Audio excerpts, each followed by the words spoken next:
Maka perhatikan jemaah rahimakumullah.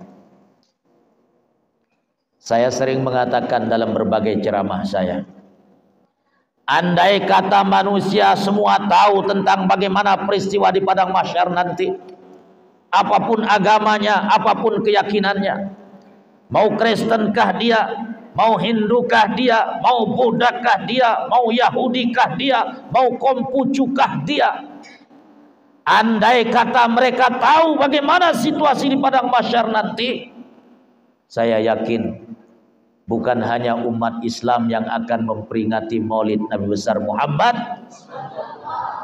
sallallahu alaihi wasallam, tapi seluruh agama apapun keyakinannya ya harusnya ikut memperingati Maulid baginda Rasulullah sallallahu alaihi wasallam, karena beliaulah syafi'ul ummah yaumal qiyamah, sang pemberi syafaat di saat tidak ada satupun manusia, tidak ada satupun malaikat, tidak ada satupun para nabi, tidak ada satupun makhluk Allah Subhanahu wa taala yang bisa memberikan syafaat kecuali syafaat dari baginda Rasulullah sallallahu alaihi wasallam.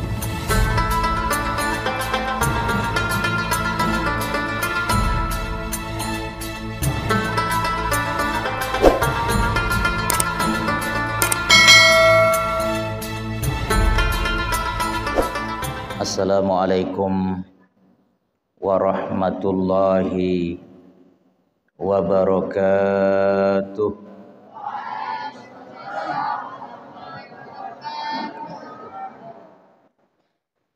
Alhamdulillahi rabbil alamin, wassalatu wassalamu ala asyrafil anbiya'i wal mursalin, sayyidina Muhammadin khatamil anbiya'i wal mursalin, wa ala alihi wa ashabihi wa man salaka nahjahu ila yaumiddin. Amma ba'du. Kaum muslimin dan muslimat, hadirin dan hadirat rahimakumullah, puji syukur kita panjatkan kehadirat Allah Subhanahu wa taala pada malam hari ini di Masjid Nurul Yaqin, Banyu Urip, Gerung, Lombok Barat. Alhamdulillah, kita semua dalam keadaan sehat walafiat. Mudah-mudahan Allah Subhanahu wa taala panjangkan umur kita dan kelak husnul khatimah. Salawat beserta salam semoga tercurah kepada baginda Rasulullah sallallahu alaihi wasallam, Nabi akhir zaman, tauladan bagi orang-orang yang beriman, yang telah mengantarkan manusia minaz zulumati ila nur, dari kegelapan menuju cahaya, dari kebodohan menuju ilmu pengetahuan, sehingga kita bisa menyaksikan dunia begitu modern dengan sains dan teknologinya yang begitu tinggi.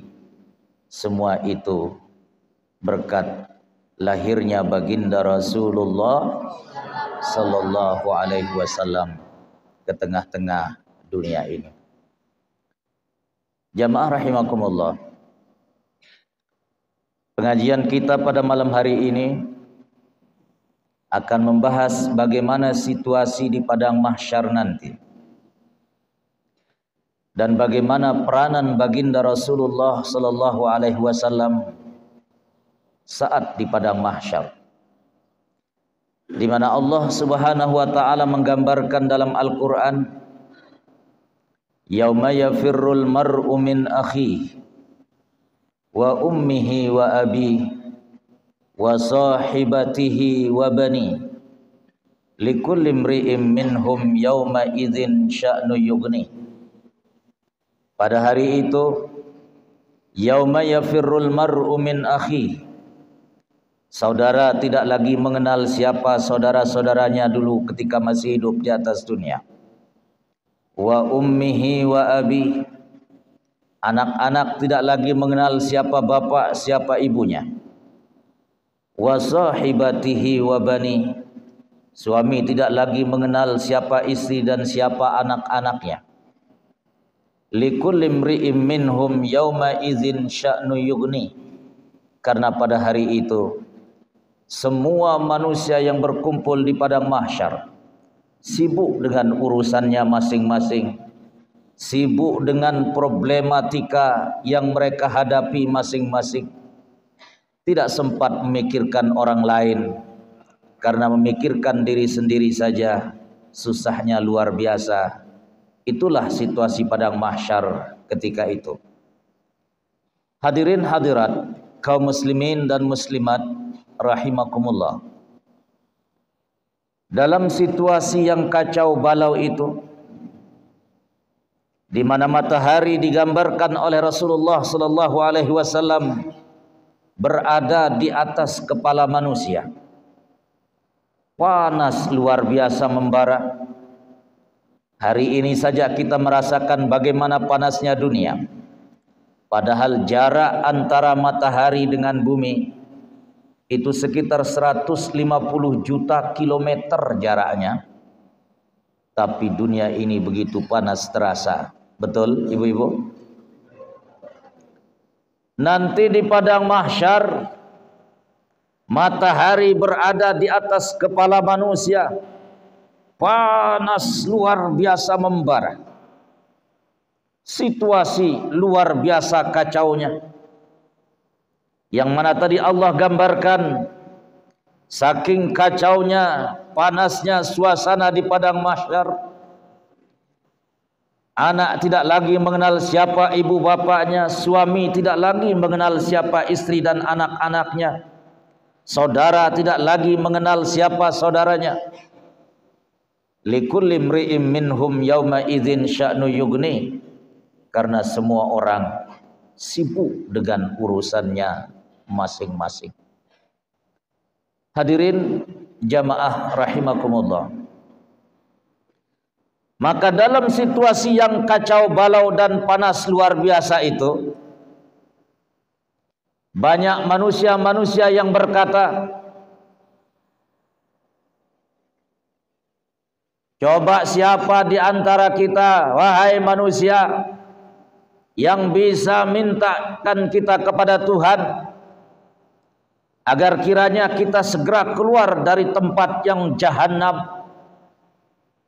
Enggak peduli mau masuk surga, mau masuk neraka, yang penting keluar dari panas yang luar biasa membara. Mintakan kita kepada Allah agar matahari diangkat lebih tinggi dan agar kiranya hisab segera dimulai. Manusia di padang mahsyar pada hari itu jamaah rahimakumullah, pada akhirnya kemudian berlari mencari Nabi Adam alaihissalam. Kata mereka, ayo saudara-saudara, kita cari Adam. Bukankah dia adalah Abul Bashar? Bukankah dia adalah bapak kita semua? Siapa tahu dia bisa memintakan syafaat kepada Tuhan. Berlari manusia di padang mahsyar mencari Nabi Adam. Begitu ketemu dengan Nabi Adam, manusia-manusia di padang mahsyar kemudian berkata, ya Adam, anta Abul Bashar, ishfa' lana ila rabbika. Adam, engkau adalah bapak seluruh manusia, tolong mintakan syafaat kepada Tuhan. Kata Adam, sorry, saya tidak bisa membantu kalian. Saya tidak bisa memintakan kepada Tuhan untuk kalian diberikan syafaat. Kenapa Nabi Adam tidak bisa memberikan syafaat kepada manusia di padang mahsyar? Karena Nabi Adam alaihissalam pernah melanggar perintah Tuhan. Sebagaimana yang kita ketahui bersama, Sewaktu Allah Subhanahu wa taala berfirman kepada Nabi Adam sebagaimana yang Allah ceritakan dalam Al-Qur'an, "Ya Adam uskun anta wa zaujukal jannah." Hai Adam, silakan engkau tinggal dalam surga bersama istrimu. Fakula minha ragadan haitsu syi'tuma. Silakan engkau nikmati semua fasilitas yang ada di dalam surga. Makan dan minumlah engkau sepuasnya. Wala taqraba hadhihi syajarah. Satu saja larangannya kata Allah, jangan sekali-kali engkau mendekati pohon ini. Hadirin jamaah rahimakumullah. Fawaswasa lahum syaitan, kata Allah di surat Al-A'raf, syaitan iblis kemudian berhasil menggoda Adam dan Hawa. Bukan saja hanya sekedar mendekat dari pohon yang dilarang, bahkan Adam dan Hawa memakan dari buah yang terlarang. Maka Allah Subhanahu wa taala marah kepada mereka berdua. Allah kemudian murka kepada mereka berdua. Maka Allah keluarkan mereka dari dalam surga, dan lantaran inilah Nabi Adam tidak mampu memberikan syafaat di pada mahsyar kepada manusia.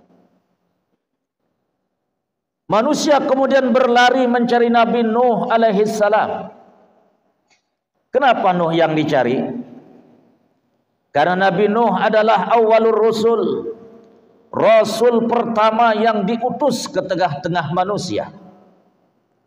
Adam adalah nabi. Satu di antara anaknya Nabi Adam namanya Sis nabi. Keturunan Sis ada namanya Idris nabi. Tetapi mereka bukan rasul. Rasul pertama yang diutus oleh Allah ke tengah-tengah manusia adalah Nabi Nuh alaihi salam. Itulah sebabnya kemudian manusia berlari mencari Nabi Nuh alaihi salam. Begitu ketemu dengan Nabi Nuh, "Ya Nuh, anta awwalur rusul." Wahai Nabi Nuh, engkau adalah rasul yang pertama. Isfa' lana ila rabbika.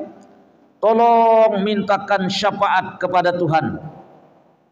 Kata Nabi Nuh alaihi salam, "Sorry bro, saya tidak bisa memberikan syafaat kepada kalian."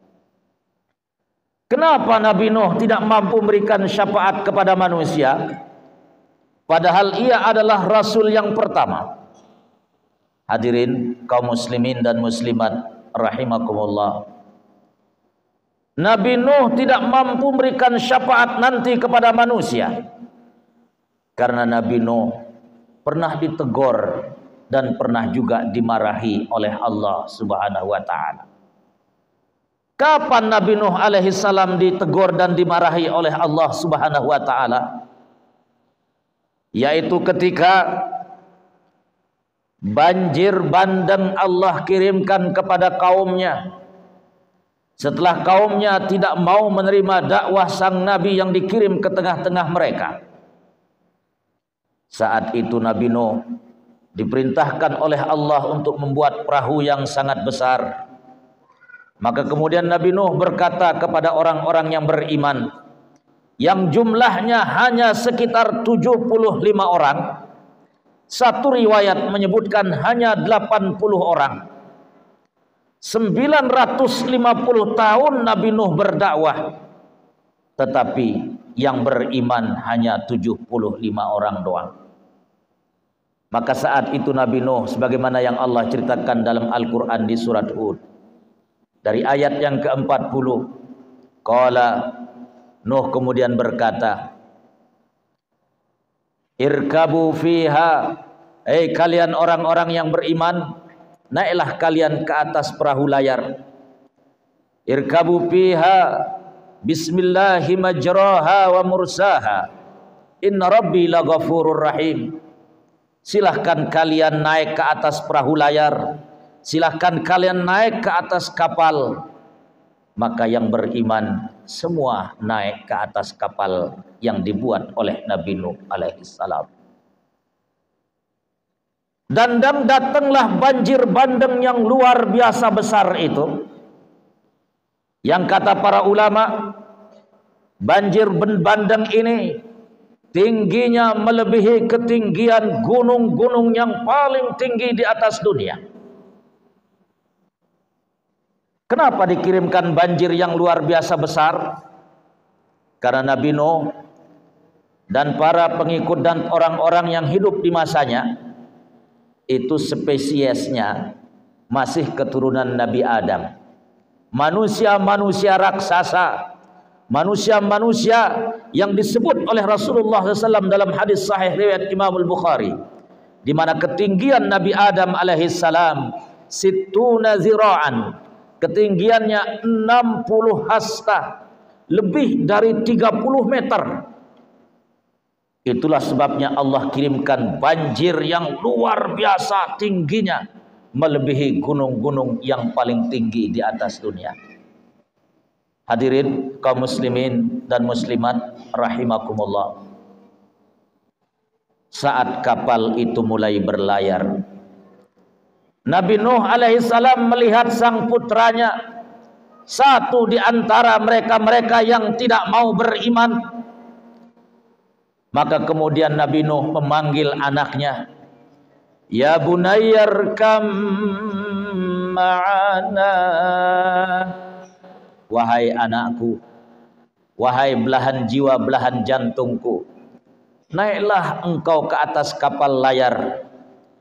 Tapi apa jawaban sang anak yang durhaka dan tidak mau beriman? "Sa'awi ila jabalin ya'simuni minal ma'." Ayah, saya akan berenang ke puncak gunung yang masih kelihatan. Saya akan selamat. Saya tidak akan tenggelam. Tapi kata Allah kemudian, "Fakana minal mughraqin." Maka kemudian anak Nabi Nuh yang durhaka dan tidak mau beriman ini ikut tenggelam bersama orang-orang yang tidak beriman. Saat itu jamaah rahimakumullah, Nabi Nuh alaihissalam kemudian minta kepada Allah subhanahu wa ta'ala. Begitu melihat anaknya hendak tenggelam, Nabi Nuh kemudian berkata, "Inna bni min ahli." Tuhan, itu anak saya, itu keluarga saya, tolong selamatkan ia. Selamatkan ia ya Allah, karena dia adalah putra saya, dia adalah keluarga saya. Apa jawaban Allah subhanahu wa ta'ala kepada Nabi Nuh? "Ya Nuh, wahai Nuh, la tas'alni ma laysa laka bihi ilmun." Jangan engkau minta kepada saya sesuatu yang kamu tidak punya ilmu tentangnya. "Inni a'izuka an takuna minal jahilin." Saya peringatkan engkau Nuh, jangan sampai engkau menjadi orang-orang yang bodoh. Gara-gara Nabi Nuh alaihissalam minta kepada Allah saat anaknya hendak tenggelam agar anaknya diselamatkan, gara-gara ini Allah menegur Nabi Nuh, Allah marah kepada Nabi Nuh. Maka tadi Allah katakan kepadanya dengan satu ungkapan, "Innahu laisa min ahlika, innahu amalun ghairu saleh." Nuh, dia itu bukan anakmu, dia itu bukan keluargamu. Innahu amalun ghairu saleh. Anak ini anak enggak benar. "Inni a'izuka an takuna minal jahilin." Saya peringatkan engkau, jangan sampai engkau menjadi orang yang bodoh. "La tas'alni ma laysa laka bihi ilmun." Jangan engkau minta kepada saya sesuatu yang engkau tidak punya ilmu tentangnya. Jadi gara-gara Nabi Nuh alaihissalam, jamaah rahimakumullah, minta kepada Allah agar anaknya yang tidak beriman diselamatkan dan agar tidak tenggelam, maka Allah menegur Nabi Nuh dan sempat marah kepadanya. Dan gara-gara inilah Nabi Nuh alaihissalam tidak mampu memberikan syafaat kepada manusia di padang mahsyar. Maka kemudian manusia berlari mencari Nabi Ibrahim alaihissalam. Begitu bertemu dengan Ibrahim, ya Ibrahim, anta abul anbiya wal mursalin. Ibrahim, engkau adalah bapaknya para nabi dan bapaknya para rasul. Ishfa' lana ila rabbika. Tolong mintakan syafaat kepada Tuhanmu. Kata Nabi Ibrahim juga dengan jawaban yang sama. Sorry bro, saya tidak bisa memberikan syafaat kepada kalian. Kenapa Nabi Ibrahim alaihissalam tidak mampu memberikan syafaat kepada manusia di padang mahsyar? Padahal Nabi Ibrahim bergelar Abul Anbiya wal Mursalin, bapaknya para nabi dan bapaknya para rasul. Karena perhatikan jemaah, saya sering ditanya dalam berbagai pengajian, mengapa kalau kita bersolawat kepada Nabi, kok Nabi Ibrahim ikut-ikutan disebutkan? Jawabannya, karena Ibrahim itu adalah Abul Anbiya wal Mursalin, bapaknya para nabi dan para rasul. Dari putra beliau Ishak, Ishak melahirkan anak namanya Yakub. Yakub nanti punya anak namanya Yusuf. Keturunannya itu menjadi para nabi-nabi sampai dengan Nabi Isa alaihissalam. Dari putranya Ismail nanti kemudian lahir nabi akhir zaman, yaitu baginda Rasulullah sallallahu alaihi wasallam.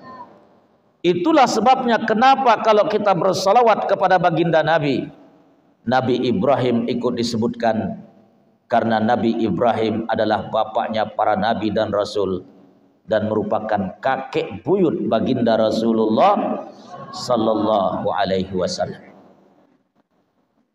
Begitu manusia tadi ketemu dengan Nabi Ibrahim, Ishfa' lana ila rabbika, wahai Ibrahim, tolong mintakan syafaat kepada Tuhanmu. Anta abul anbiya wal mursalin, engkau bapaknya para nabi dan rasul. Ibrahim berkata, sorry, saya tidak bisa memberikan syafaat kepada kalian wahai manusia. Kenapa Nabi Ibrahim tidak mampu memberikan syafaat, jamaah rahimakumullah? Dalam satu riwayat disebutkan, Nabi Ibrahim tidak mampu memberikan syafaat karena Ibrahim mengatakan, laqad kadzibtu thalatha kadzibat. Karena dulu waktu masih hidup di atas dunia, saya pernah berbohong, berdusta sebanyak 3 kali, kata. Apa iya Nabi bisa berbohong? Padahal semua nabi-nabi itu memiliki 4 sifat yang wajib bagi para nabi, yaitu siddiq, amanah, tabligh, fatanah.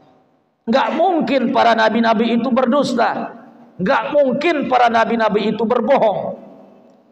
Tapi Nabi Ibrahim tidak mampu memberikan syafaat kepada manusia di padang mahsyar karena ia mengatakan, laqad kadzibtu thalatha kadzibat. Saya dulu pernah berbohong sebanyak 3 kali. Apa iya? Mari kita buktikan, jamaah rahimakumullah. Apa dusta atau kebohongan yang pertama yang dilakukan oleh Nabi Ibrahim alaihissalam? Pertama, ketika ia berjalan bersama istrinya Sarah, dihadang oleh sebuah pasukan. Sarah adalah seorang istri yang cantik rupawan, keturunan bangsawan. Maka ketika itu pasukan ini ingin menangkap Ibrahim bersama istrinya.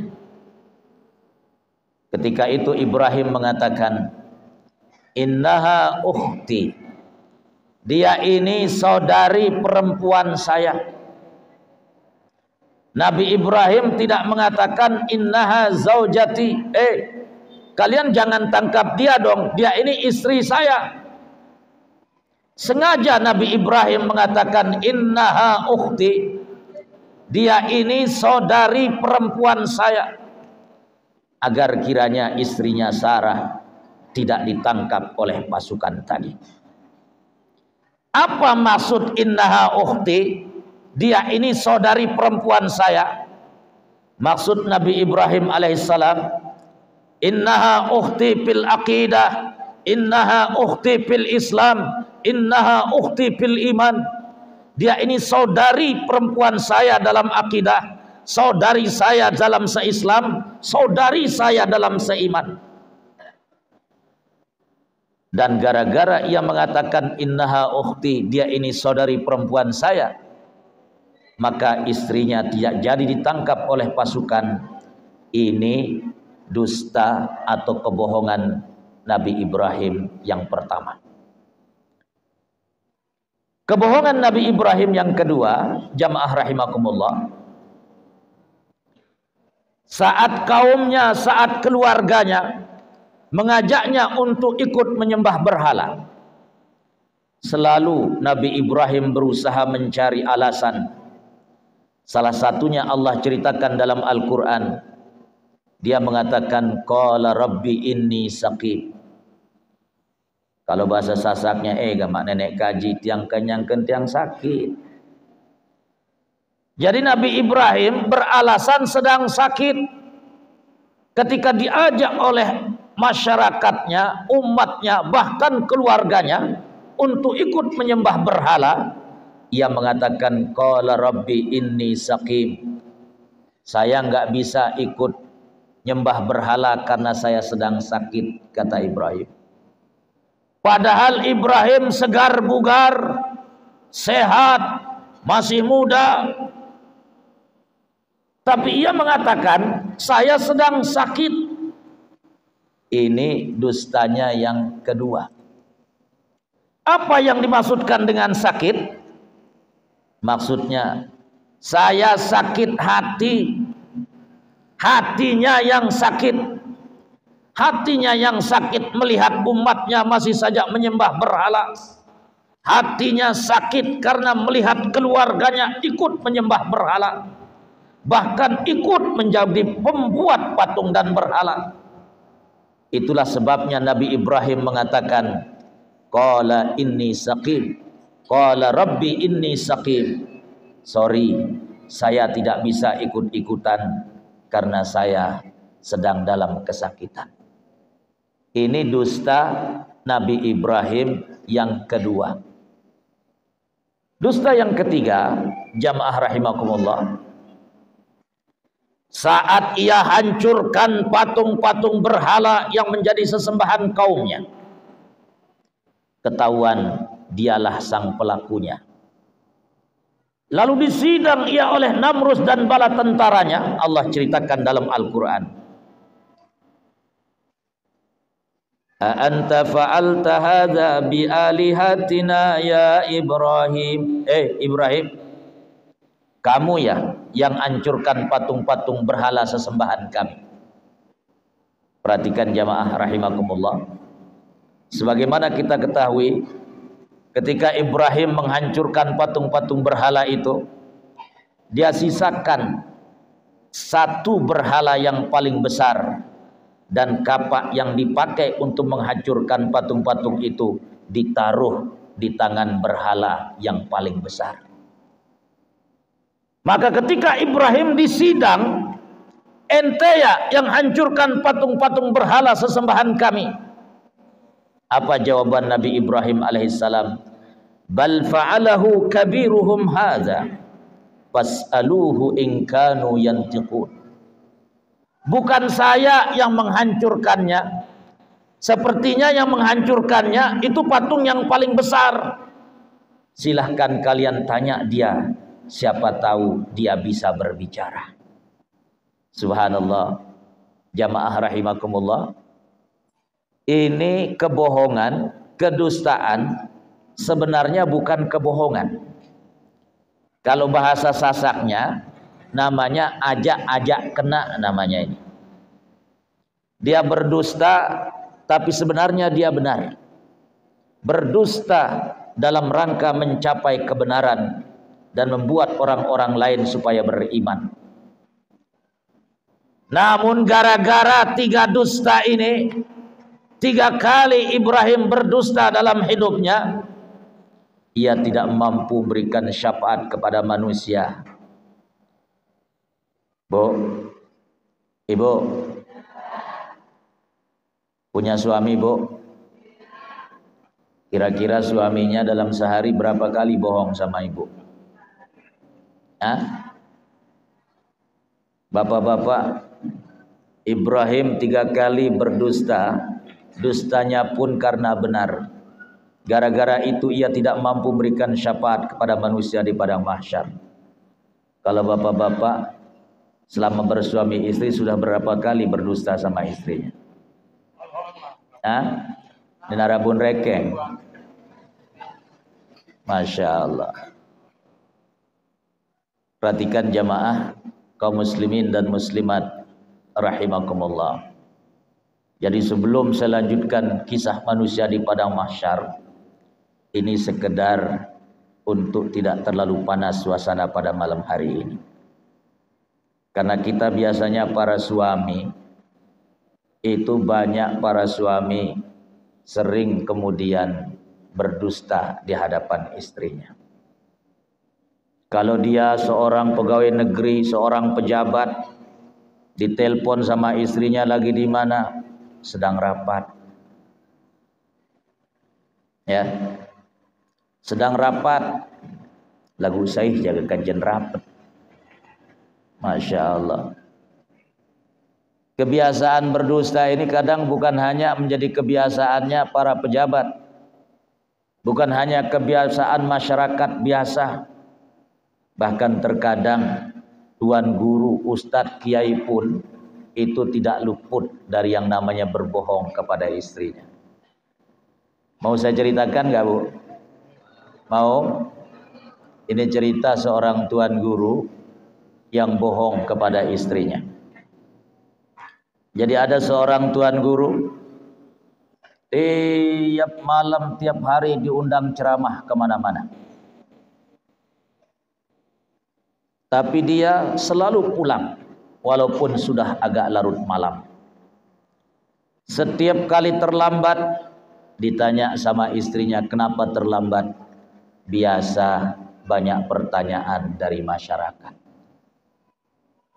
Padahal diam-diam tuan guru ini nikah lagi di kampung sebelah. Masya Allah. Saking takutnya ketahuan sama istrinya yang pertama, dia selalu pulang walaupun larut malam. Dan setiap kali terlambat selalu ditanya, dan selalu ia menjawab dengan jawaban yang sama. Kenapa terlambat? Selalu ia menjawab, biasa banyak pertanyaan dari masyarakat. Satu malam ketiduran sang tuan guru di rumah istrinya yang kedua. Subuh baru bangun. Begitu azan berkumandang, Allahu Akbar, Allahu Akbar. Astaga, sudah subuh rupanya, katanya. Wih, bergegas sang tuan guru mengambil bajunya, sarungnya, kainnya, sorbannya, lari ke rumah istrinya yang pertama. Begitu sampai di sana, dia ketok pintu. Assalamualaikum. Waalaikumsalam. Kanda, pagi sekali Kanda pulang. Biasa banyak pertanyaan dari masyarakat. Tapi kali ini istrinya senyum-senyum. Kenapa kamu senyum? Kata suaminya bertanya. Kak Tuan, Kanda, kata si istri.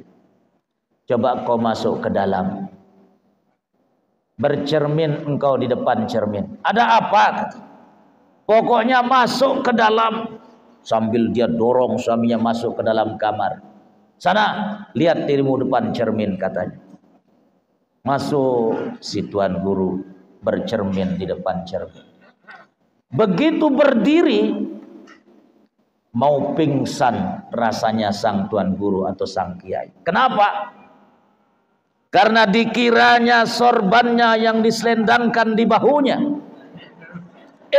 ternyata kutang istri. Masya Allah. Namanya tergesa-gesa dan terburu-buru, terbangun karena waktu subuh jamaah. Dia kira sorbannya yang diselendangkan, ternyata kutang istrinya yang terbawa. Subhanallah. Maka dia didekati sama istrinya. Kalau dalam bahasa Sasak kata istrinya apa? Gak maka tuan, bilang malam melekat, saya bilang. Ya, Masya Allah. Tapi mohon maaf jamaah, niki pengalaman tuan guru lain, bukan pengalaman saya ya. Masya Allah. Kalau saya sampai hari ini istrinya masih satu, Bu.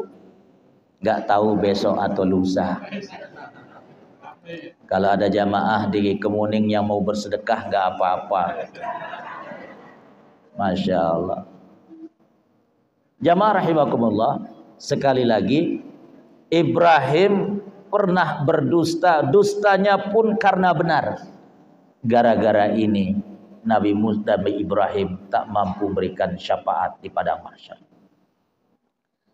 Berlari manusia mencari Nabi Musa alaihissalam. Ya Musa, anta kalimullah, isba' lana ila rabbika. Hai Musa, engkau adalah manusia yang bisa langsung berdialog dan berbicara dengan Allah. Isba' lana ila rabbika, tolong mintakan syafaat kepada Tuhanmu. Alhamdulillah. Yahdikumullah. Apa kata Nabi Musa? Sorry bro, ndek ketahu, dia bilang. Musa yang bergelar kalimullah, yang bisa berbicara langsung dengan Allah, manusia minta bantuannya nanti di padang mahsyar, tak mampu memberikan syafaat. Apa sebabnya jamaah rahimakumullah? Karena Nabi Musa alaihissalam pernah membunuh seseorang. Ia tidak bermaksud membunuh, tetapi memang sekali pukul orang itu ternyata meninggal. Kita tahu bersama jamaah rahimakumullah, Nabi Musa besar dalam istananya Fir'aun. Satu malam sebagaimana Allah ceritakan dalam Al-Quran di surat Al-Qasas, Musa keluar dari istana ingin jalan-jalan mencari angin. Dia menemukan dua orang yang sedang bertengkar. Satu keturunan Bani Israel, satu asli penduduk Mesir. Musa itu satu keturunan dengan Bani Israel.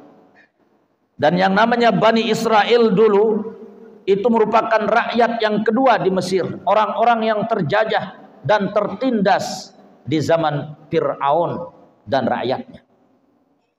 Maka begitu melihat ada satu kaumnya yang berkelahi dengan penduduk asli Mesir, tanpa bertanya siapa yang benar, siapa yang salah, bahwa kazahu Musa, kata Allah dalam Al-Quran di surat Al-Qasas, langsung dia pukul orang Mesir ini.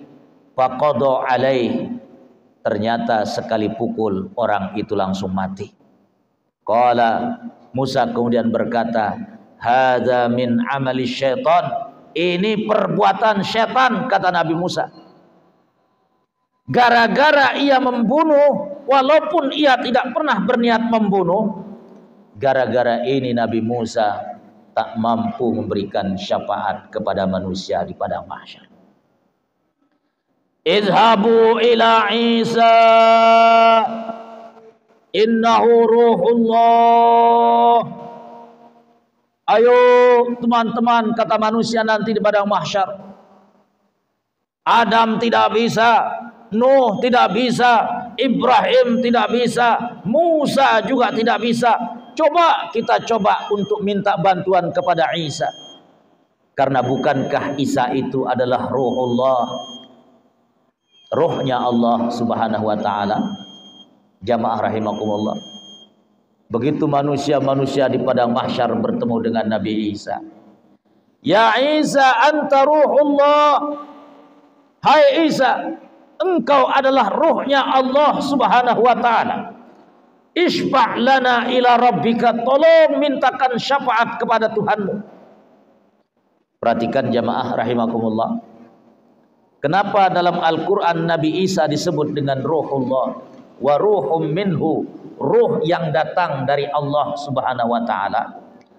Maksudnya karena Nabi Isa alaihissalam itu proses lahirnya tidak jauh beda dengan Nabi Adam alaihissalam.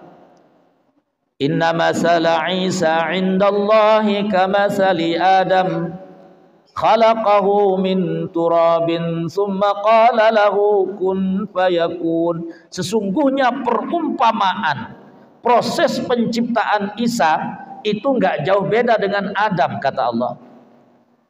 Allah ciptakan Adam dari tanah, lalu Allah katakan kepadanya kun fayakun, jadilah maka jadilah. Jikalau Adam tidak punya ayah dan ibu, Nabi Isa hanya punya ibu tapi tidak punya ayah.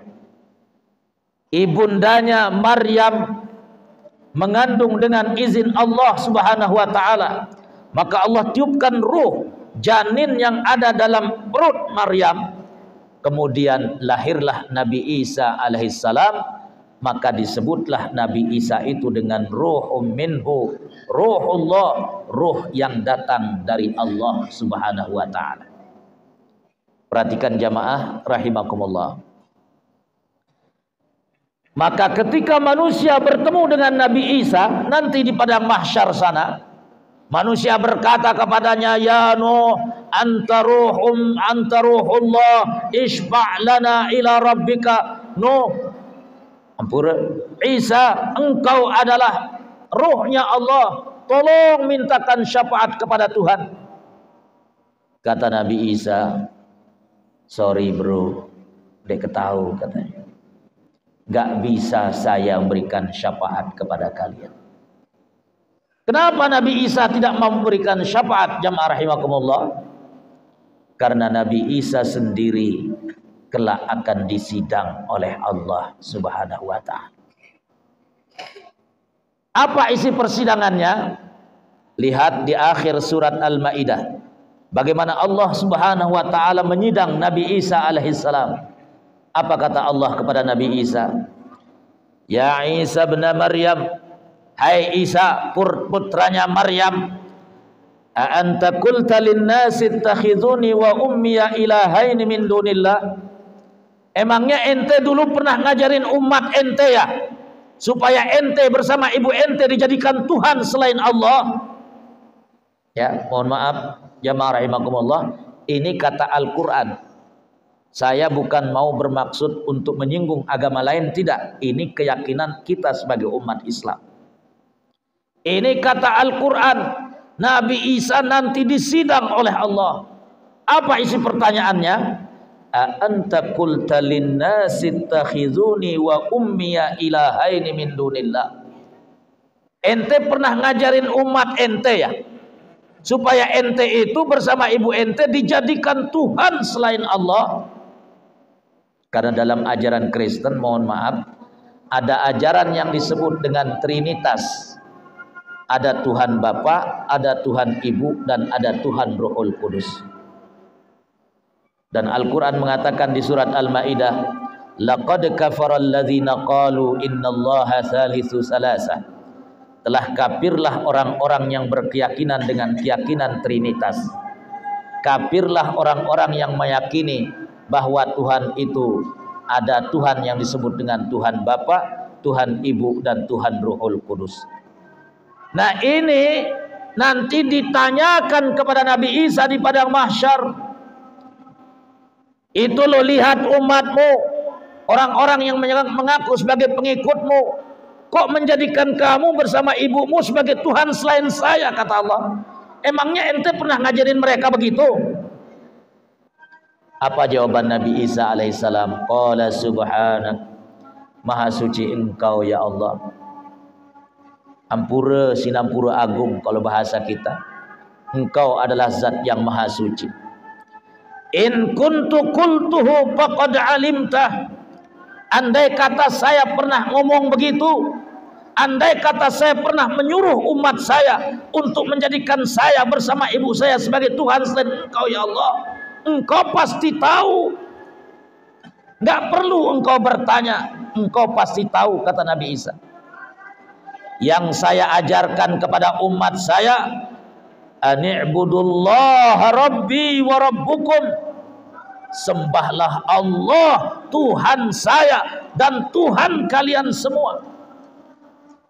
Jadi itu nanti jawaban Nabi Isa alaihissalam. Perhatikan jemaah, gara-gara inilah Nabi Isa tidak mampu memberikan syafaat kepada manusia di padang mahsyar. Maka kemudian manusia berkata, izhabu ila Muhammad. Kalau begitu teman-teman, Nabi Adam gak bisa, Nuh gak bisa, Ibrahim gak bisa, Musa gak bisa, Isa gak bisa. Coba kita cari yang namanya Muhammad sallallahu alaihi wasallam. Maka kemudian manusia berlari mencari Nabi akhir zaman. Begitu ketemu manusia di padang mahsyar berkata, ya Muhammad, anta khatamul anbiya'i wal mursalin. Engkau adalah penutup para nabi dan para rasul. Ishfa' lana ila rabbika, tolong mintakan syafaat kepada Tuhanmu. Apa jawaban Nabi jamaah rahimakumullah? Innahali, innahali. Ya, ini adalah kehormatan, ini adalah kemuliaan yang Allah berikan hanya kepada saya. Di saat para nabi-nabi, bahkan nabi-nabi ulul azmi tak mampu memberikan syafaat kepada manusia di padang mahsyar. Innahali, ini kehormatan, ini kemuliaan hanya Allah berikan kepada saya, kata beliau. Maka kemudian beliau sujud syukur di hadapan Allah Subhanahu wa ta'ala. Begitu beliau sujud syukur, Allah kemudian berkata kepadanya, irfa' ra'saka ya Muhammad, angkat kepalamu wahai Muhammad. Isfa' tushfa', ayo apa yang engkau minta saya akan berikan, kata Allah. Maka Nabi kemudian mengangkat kepalanya dari sujudnya. Begitu beliau mengangkat kepalanya dari sujudnya, maka kemudian beliau minta kepada Allah Subhanahu wa ta'ala, ya Rabb, Tuhan, tolong engkau angkat matahari lebih tinggi dan silahkan agar hisab segera dimulai. Jamaah rahimakumullah. Setelah Nabi minta seperti ini, barulah matahari kemudian diangkat lebih tinggi dan hisab pun segera dimulai. Perhatikan jamaah rahimakumullah. Inilah yang disebut dengan syafaatul uzma. Syafaat yang menyeluruh kepada seluruh manusia nanti di padang mahsyar. Beriman atau tidak beriman, mendapatkan syafaat dari baginda Rasulullah sallallahu alaihi wasallam. Orang awamkah, bahkan para nabi-nabi dari Nabi Adam sampai Nabi Isa alaihissalam, semuanya mendapatkan syafaat dari baginda Rasulullah sallallahu alaihi wasallam saat beliau minta kepada Allah agar matahari diangkat lebih tinggi dan supaya hisab segera dimulai. Perhatikan jamaah rahimakumullah.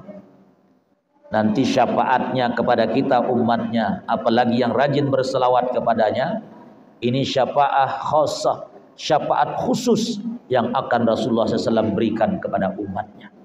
Tapi di situasi padang mahsyar itu, syafaat ini menyeluruh kepada seluruh manusia yang ada di padang mahsyar, bahkan semua nabi-nabi dari Nabi Adam sampai Nabi Isa mendapatkan syafaat baginda Rasulullah sallallahu alaihi wasallam. Maka perhatikan jemaah rahimakumullah. Saya sering mengatakan dalam berbagai ceramah saya, andai kata manusia semua tahu tentang bagaimana peristiwa di padang mahsyar nanti, apapun agamanya, apapun keyakinannya, mau Kristenkah dia, mau Hindukah dia, mau Buddhakah dia, mau Yahudikah dia, mau Konghucukah dia, andai kata mereka tahu bagaimana situasi di padang mahsyar nanti, saya yakin bukan hanya umat Islam yang akan memperingati Maulid Nabi besar Muhammad sallallahu alaihi wasallam, tapi seluruh agama apapun keyakinannya, ya harusnya ikut memperingati Maulid baginda Rasulullah sallallahu alaihi wasallam, karena beliaulah syafi'ul ummah yaumal qiyamah, sang pemberi syafaat di saat tidak ada satupun manusia, tidak ada satupun malaikat, tidak ada satupun para nabi, tidak ada satupun makhluk Allah Subhanahu wa taala yang bisa memberikan syafaat kecuali syafaat dari baginda Rasulullah sallallahu alaihi wasallam. Dan itulah makna dari kasidah burdah yang disampaikan oleh Al-Imamul Busairi dalam kasidah burdahnya yang sangat terkenal sekali. Huwal habibul ladzi turja syafa'atuhu fi kulli haulin minal ahwali muqtahimi. Huwal habibul ladzi turja syafa'atuhu li kulli haulin minal ahwali muqtahimi. Dialah sang kekasih, dialah orang yang paling kita cinta dan paling kita sayang, satu-satunya makhluk Allah yang akan mampu memberikan syafaat di saat situasi kacau balau yang sangat luar biasa, yang tadi Allah Subhanahu wa taala sebut dalam Al-Qur'an, yauma yafirrul mar'u min akhi wa ummihi wa abi wa sahibatihi wa bani likulli imri'in minhum yauma idzin sya'nu yughni. Saat situasi yang luar biasa panasnya, saudara tidak lagi mengenal siapa saudaranya, anak tidak lagi mengenal siapa ibu bapaknya, suami tidak lagi mengenal istri dan anak-anaknya, karena sibuk manusia di sana dengan urusannya masing-masing. Hanya beliau baginda Rasulullah sallallahu alaihi wasallam satu-satunya yang bisa diharapkan untuk berikan syafaat terutama kita kepada umat Islam. Oleh karena itu jamaah rahimakumullah, setiap datang bulan Rabiul Awal kita selalu berusaha memperingati maulidnya dengan tentu banyak-banyak menyampaikan salawat dan salam kepadanya. Innallaha wa malaikatahu yusalluna 'alan nabi ya ayyuhalladzina amanu sallu 'alaihi wa sallimu taslima. Mari kita banyak bersolawat dan salam kepada baginda Rasulullah sallallahu alaihi wasallam, karena semakin banyak kita berselawat kepadanya, semakin besar kita mendapatkan syafaat darinya. Terakhir yang ingin saya sampaikan jamaah rahimakumullah, kata seorang ulama, saat nanti di padang mahsyar dalam situasi yang luar biasa kacau balau itu, bayangkan bagaimana senangnya kita ketika tiba-tiba Rasulullah SAW memanggil nama kita. Lugu siapa namanya? Haji Saidi Umar. Pak Haji Saidi Umar, rajin beliau berselawat kepada Rasulullah waktu di atas dunia. Rasulullah kemudian memanggil nama pelunggu. Sayyidi Umar, ta'al, kam hiya, kata Nabi. Sayyidi Umar, kesini kamu. Pelunggu akan heran, ya Rasulullah, dari mana kau tahu namaku ya Rasulullah? Padahal aku tidak pernah Facebookan sama engkau ya Rasulullah. Enggak pernah bertemanan, enggak pernah WA-WA-an. Kok engkau tahu namaku ya Rasulullah? Kata Pak Sayyidi Umar nanti di hadapan Rasulullah sallallahu alaihi wasallam. Kata Rasulullah, apa Bapak Ibu? Aku tahu namamu. Dari mana aku tahu? Kata beliau, karena siapa saja dari umatku yang rajin bersalawat salam kepadaku, aku hafal nama-nama mereka. Maka hari ini aku akan panggil mereka dengan nama-nama mereka. Subhanallah. Alangkah bahagia dan senangnya kita nanti jamaah rahimakumullah, ketika Rasulullah SAW menuntun tangan kita bertemu dengan Allah Subhanahu wa ta'ala. Rasulullah mengatakan kepada Allah, ya Allah, ini hambamu, dia rajin bersalawat dan salam kepadaku. Hari ini ya Allah, izinkan aku untuk memberikan syafaat kepadanya, karena dulu waktu di atas dunia ia rajin bersalawat dan salam kepada saya. Dia daripada melet jemaah, dia daripada melet. Maka mari kita selalu perbanyak bersalawat dan salam kepada baginda Rasulullah sallallahu alaihi wasallam. Itulah pengajian malam niki yang bisa tiang sampaikan. Kurang lebih mohon maaf. Wabillahi taufiq wal hidayah wal ridha wal inayah. Wassalamualaikum warahmatullahi wabarakatuh.